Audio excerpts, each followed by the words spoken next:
दीपावली के पावन पर्व की आप सभी को हार्दिक शुभकामनाएं। माता लक्ष्मी और गजानन भगवान का आशीर्वाद आप सभी के परिवार पर सदैव बना रहे, इसी कामना के साथ आज की दीपावली की कथा का हम शुभारंभ करते हैं।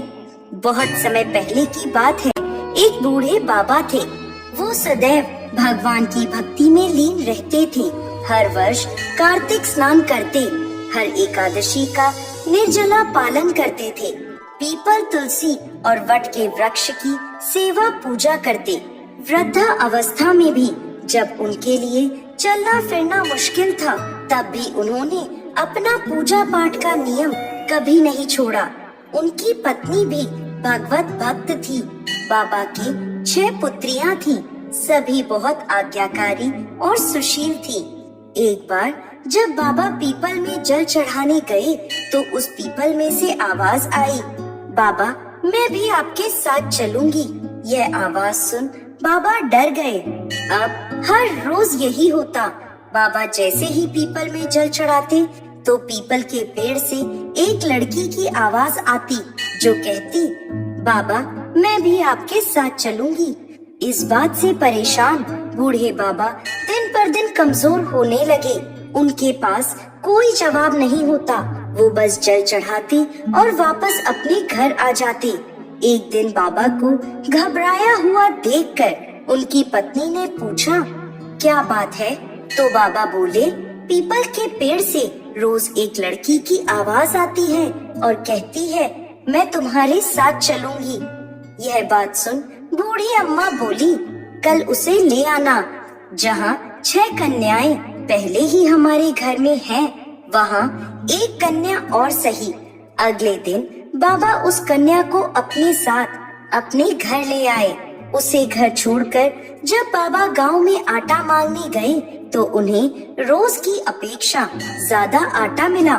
जब अम्मा आटा छानने लगी, तो वो लड़की बोली, अम्मा लाओ मैं छान देती हूँ। जब उसने आटा छाना, तो परात आटे से भर गई।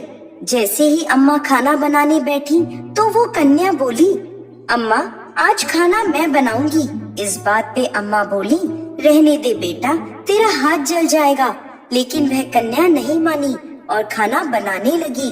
उसने तरह तरह के 3600 व्यंजन बना दिए। सभी ने भरपेट भोजन किया। बाबा के मन का डर अब छू हो गया था। रात में अम्मा का भाई आया और बोला, मैं खाना खाऊंगा। अम्मा तो परेशान हो गई, अब खाना कहाँ से आएगा? उस कन्या ने पूछा, अम्मा क्या बात है, तुम परेशान क्यों हो? तो अम्मा बोली, बेटी मेरा भाई आया है और कह रहा है कि खाना खाएगा, परंतु अपने घर में तो अन्न का एक दाना भी नहीं बचा। अब उसे मैं क्या खिलाऊं? तो वह कन्या बोली, अम्मा आप चिंता मत करो, मैंने कुछ अनाज बचा कर रखा था, उसी से मैं खाना बना देती हूँ। वो रसोई में गई और मामा के लिए खाना पकाकर ले आई।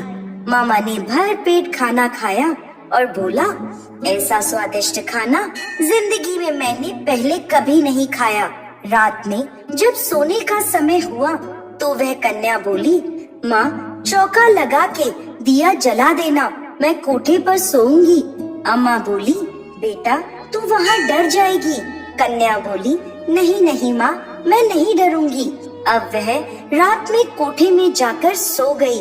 आधी रात को लड़की उठी और चारों ओर देखने लगी, तो घर में हर तरफ अन्न धन के भंडार भर गए।